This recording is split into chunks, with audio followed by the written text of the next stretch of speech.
Ever get that feeling like you want, really dive deep into the mind of one of those like massively influential thinkers, but you just don't have, years and years to pore over all their super dense writings. Yeah, I know that feeling. Well, that's kind of what we're doing for you today. We're cutting right to the core, a shortcut straight to the heart of a true philosophical giant. You're talking about Baruch Spinoza, right? Yeah, Baruch Spinoza, or as he was also known, Benedito. A really fascinating figure. I mean, he's been called like the philosopher of philosophers. His ideas were so radical, they just blew people's minds back then. Some were fascinated, but a lot were just horrified.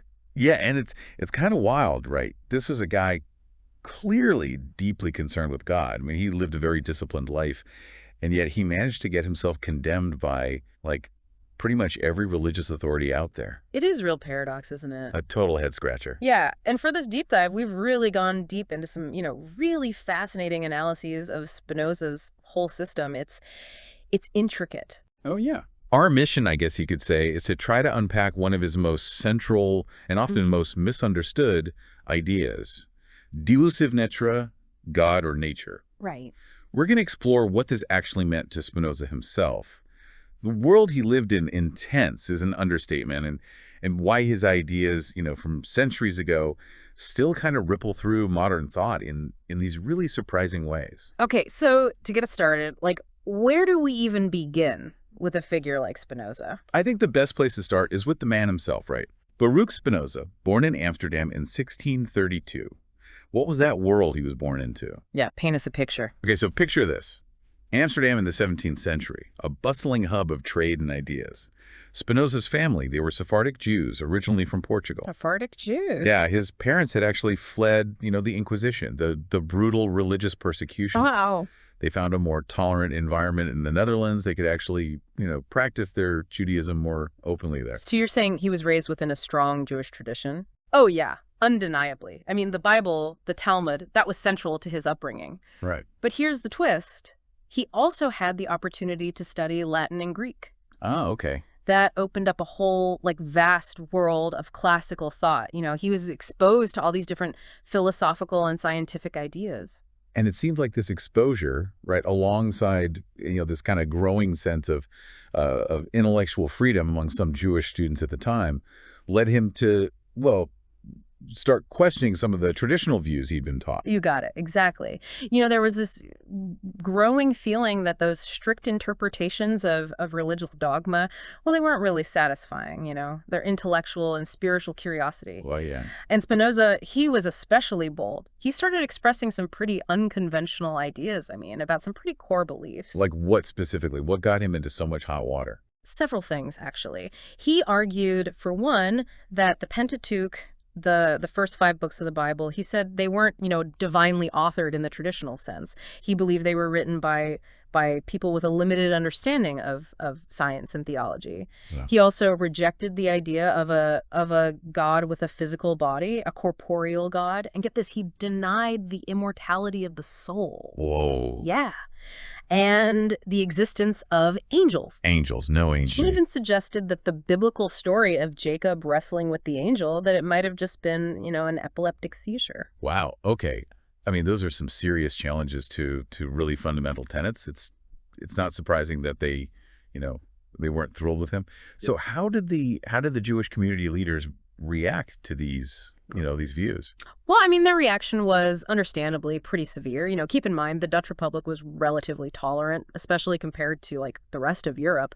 But the Jewish community, they were still a minority. They didn't have full civic rights. And criticizing their own scriptures, that could easily be, interpreted as an attack on Christianity, too. Yeah. So the authorities, they were really worried about keeping the peace. Initially, they just kind of tried to silence him, vague threats, hoping he'd back down. But he wasn't exactly the type to be easily intimidated, was he? Not at all. He was, you could say he was committed to his ideas. Yeah. So when the threats didn't work, they actually tried to bribe him. Bribe him, really? Yeah. They offered him 1,000 florins a year. 1,000 florins. 1,000 florins to basically, keep quiet about his controversial views. That was a lot of money back then. A student could live pretty comfortably on, double that. Wow. But Spinoza, he refused. He wasn't going to be bought. It's often seen as like a testament to his commitment to the truth, right? Right. But the Jewish community, they probably saw it differently. They were probably thinking, okay, we're running out of options here. Yeah. This is getting serious. Yeah. And that's when things took a pretty dark turn, right? An actual assassination attempt. Yeah. It's a crazy story. One evening, Spinoza's leaving the synagogue. Uh-huh. And this guy comes up to him, raises a dagger. God. Spinoza, he reacts quickly, though, blocks the blow with his arm, rips his cloak, but he's okay. That's terrifying. So who was this guy? Most people think he was a religious fanatic. Yeah. And, that's probably true. But it's also, possible that he really believed he was doing the right thing. Yeah. Protecting his community from a perceived threat. Yeah. And willing to, face the consequences. And Spinoza's reaction to this near-death experience, he just doubled down on his beliefs. In a way, yeah. I mean, his response was to send this long, detailed letter to the synagogue authorities, laying out all his philosophical beliefs, the arguments behind them, and it backfired. Oh, I bet. This basically convinced them even more that they needed to make a clean break to protect the community. So that's what led to the excommunication, right? Yep. In 1656. July of 1656, yeah. This ceremony was, it was a big deal. A huge deal. I mean, it was a really, really dramatic event. Yeah. It was all about publicly and permanently cutting him off. Severing ties completely. Completely. So they blew the shofar, the ram's horn, candles, they're extinguished one by one. Wow. And then this powerful curse. It was a complete banishment. No one was allowed to even talk to him, write to him, help him in any way. They couldn't even be under the same roof. Wow. Like they couldn't even come within 4 cubits, about 6 feet of him, or read anything he wrote. I mean, talk about sending a message. Right. But here's the ironic part. Our source actually points out that this whole, dramatic excommunication thing probably only made people more interested in his ideas. Oh, for sure. So he's 23 years old, cut off from his community. And on top of all that, his father had recently died, right? Yeah. Which led to even more problems. Yeah, it did. Spinoza's half-sister, Rebecca, she claimed she was entitled to, the whole estate. And, Spinoza, for all his, philosophical detachment, he fought back. Yeah. He took her to court, and he actually won. But then, get this, he basically told her to keep everything. He gave up his inheritance. Pretty much, yeah. Except for one thing, he held on to a 4-poster bed with curtains. Apparently, he was quite attached to it. I mean, at least he kept his bed. Yeah. But, think about it. No family, no money, completely ostracized. He had to start from scratch. So how did he manage? Where did he go? He found refuge with a friend, a Christian friend, actually, a guy named Affinius van den Endo. Fascinating guy. Yeah. He was a former Jesuit who had become this really liberal thinker. Interesting. Van den Endo ran a private school, and Spinoza taught there. Okay. Supported himself that way. So it wasn't a total loss. No, far from it. This is a really stimulating environment. He honed his Latin and Greek, dived deep into math, and really got into the scholastic interpretations of Aristotle through these like Jewish scholars, Maimonides and Crescas. Crescas. Yeah. Crescas's idea that matter is eternal and creation is just God imposing order on it. It really influenced Spinoza. Ah, I see. Big time. So did he encounter Descartes through Van den Ende as well? Yeah, Van den Ende introduced him to Descartes' writings. They were kind of revolutionizing philosophy at the time. Right. Descartes was a huge influence on Spinoza, but they also disagreed on some key things. Such as? Well, Spinoza wasn't as into the whole subjective experience thing, which was really central to Descartes. I see. And this might surprise you. He was probably also reading Giordano Bruno around this time. Giordano Bruno? Yeah. Bruno with his infinite universe. Right. Very pantheistic. That really resonated with Spinoza, even if he didn't buy into, all of Bruno's more, shall we say, esoteric ideas. Right. I mean, it sounds like he was just absorbing everything, all these different intellectual currents. Our source even talks about it like he was creating this incredibly complex, layered creation out of all these different influences. It's a great metaphor, isn't it? Yeah. And there was another layer, too, a personal one. During this time, Spinoza might have had, well, let's just call it a complicated romantic experience. Really? Yeah, there are suggestions that he was, head over heels for Van den Ende's daughter, Clara Maria. Huh. Now, some historians, they question this. I mean, she's pretty young at the time. Okay. But the interesting thing is that Spinoza was one of the very few philosophers to like really write in depth about love and jealousy. Yeah, I mean, those are pretty core human emotions. Exactly. And his writings on them, in the Ethics, they suggest that he really understood these emotions deeply, perhaps even from personal experience. Maybe some heartbreak led him to seek a different kind of love, what he called the love of the eternal and infinite. Amor intellectualis Dei. Exactly, the intellectual love of God. Yeah, that's a fascinating connection. So what happened to Van den Ende? Well, the school, it eventually closed. Van den Ende left for France, and things didn't end well for him. He got caught up in some plot against Louis XIV. Oh, no. Yeah, arrested and executed. That's tragic. Yeah. So, no more school. Spinoza had to find another way to make a living, and that's where the lens grinding comes in. Right, he became a lens grinder. In the 1650s. Oh, And he became God. really skilled at it. Good lenses were in high demand back then. Microscopes, telescopes, reading glasses. Amsterdam, right, center of trade. Exactly. He supported himself this way for the rest of his life. I mean, some stories say his lenses were, like, really sought after, right? Right. Yeah, some say they were, like, super precise, but honestly, that might be a bit exaggerated. Yeah. There's even this funny story about, like, an antiquarian in Amsterdam. Years later, of course, he was selling these lenses, claiming they were made by Spinoza, Huh. even though they weren't actually, very good quality. So he basically built a whole brand around Spinoza's lenses. Pretty much. It Yeah. goes to show you Spinoza's name had staying power. Yeah. It's clear he really valued his independence, right? Well, absolutely. I mean, he chose a practical trade, gave him autonomy. Instead of something, maybe more lucrative, but, less free. Exactly. And eventually he moved out of the city to a more rural area to really focus on his lens grinding and his writing. His writing.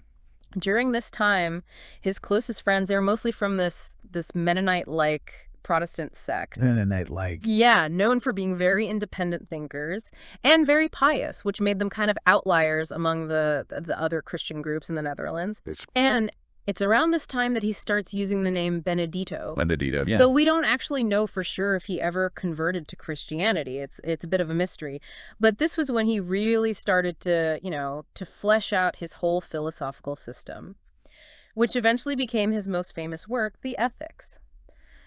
But let's be honest, it's kind of infamous for its structure. It's a bit unusual. Unusual. That's an understatement. Okay, yeah, maybe. I mean, from what I understand, it's structured like a geometry textbook. That's pretty much it. It's this really rigorous, almost mathematical style. Like he's mimicking Euclid's Elements. So it's literally structured with like definitions, axioms, propositions, demonstrations. Exactly. I mean, the source we read, it even points out that if you actually applied this rigid structure to the book itself, you'd basically make it unreadable. Yeah, I've heard it can be a pretty dense read. Even Leibniz, right, the great philosopher, he read the whole thing, the whole Ethics. But he even admitted that like not every single demonstration was like perfectly rigorous, mathematically speaking. Yeah, he did say that. But still, even Leibniz was like blown away by how interconnected everything was. Yeah, the system itself is just, it's massive. So let's break it down a bit.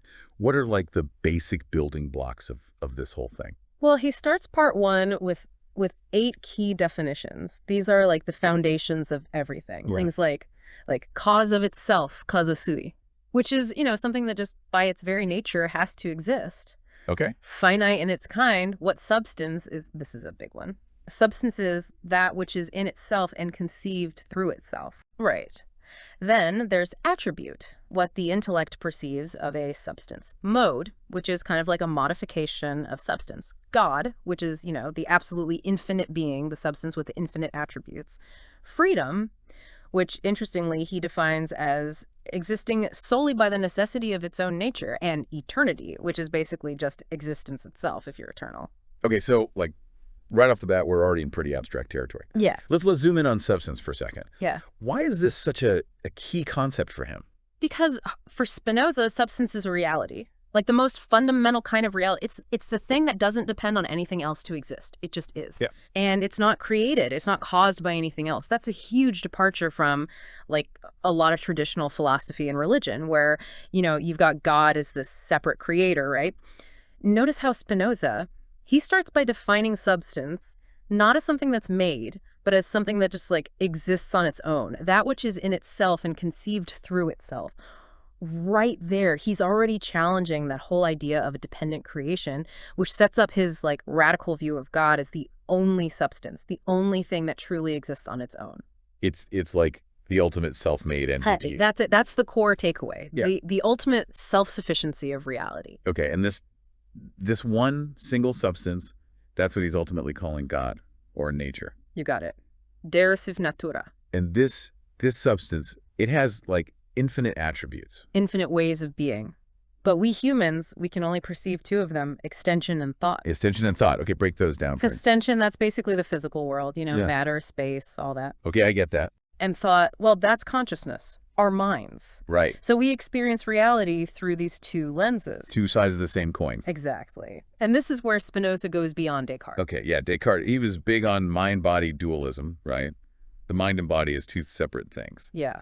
But Spinoza, he said, no, they're not separate. They're just two attributes of the same thing. Of God or nature. That one substance, yeah. So that's how he solves the mind-body problem, right? It's a pretty elegant solution, right? He basically sidesteps that whole debate about how the mind and body interact by saying they don't interact, they're just two different ways of looking at the same thing. The same underlying reality. Exactly. And he even says, famously in the Ethics, the order and connection of ideas is identical with the order and connection of things. I mean, it's a pretty mind-blowing concept. It really is. But if everything is part of this one substance, doesn't that mean that, everything is predetermined? Like no free will? Well, according to Spinoza, yeah. Everything that happens, it's all determined by the laws of nature, by God or nature. He says, and I quote, "There is no contingency in nature." So what we think of as free will, it's kind of an illusion. We think we're making choices, but they're actually already determined. So we're all just like robots following a script? Not exactly robots, but our choices are like the outcome of this chain of causes and effects. Yeah. We just don't see the whole chain. We only see our immediate desires and actions. Right. But everything's connected. Okay.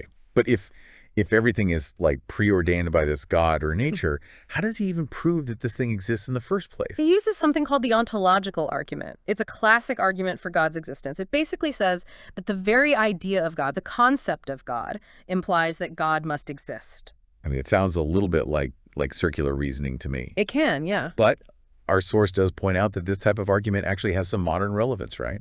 Yeah, it does. It's kind of interesting. It relates to some modern ideas in physics, like, the search for a theory of everything. Oh, yeah, the holy grail of physics. Right. And some physicists, like Stephen Hawking, they've wondered if a unified theory could be so logically powerful that it, demands its own existence.